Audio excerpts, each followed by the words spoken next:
Today we're going to color with analogous color schemes to create our flowers.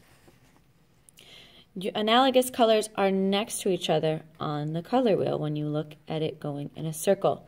Wheels turn in a circle, so we look at it this way. So I could use red, orange, and yellow. I could use yellow, green, blue. Blue, violet, and red. Violet means purple, don't forget. Or any set of three that are right next to each other on the color wheel. We can also mix these colors together to get new colors, which we'll talk about in just a second. So you can pick three colors, make sure they're in order. So red, orange, yellow. I could have also done orange, yellow, green, or yellow, green, blue. You get the point. I started on red, orange, yellow. Don't forget the order that they go in. It's important. So I start out coloring the bottom of my petal with red. Coloring lightly at first, because if we color too dark, it gets a little harder to blend.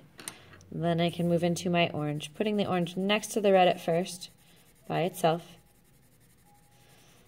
Then I can blend the two colors together using the lighter color, which is orange.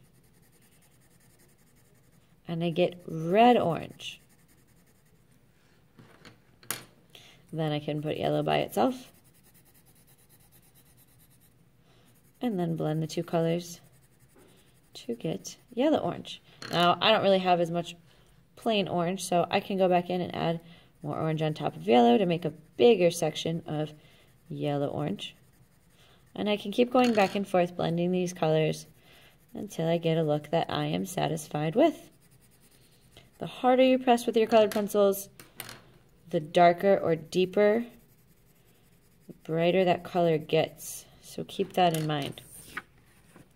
And then you have a nice blending of red to red-orange, orange, yellow-orange, and then yellow. You can do this with any combination of those three colors, but just make sure that the three colors you choose are next to each other on the color wheel. So I wouldn't want orange, yellow, and then skip green and go to blue. They need to be all right in a row. If you'd like to make certain areas lighter, we call that a tint, and you can use your white.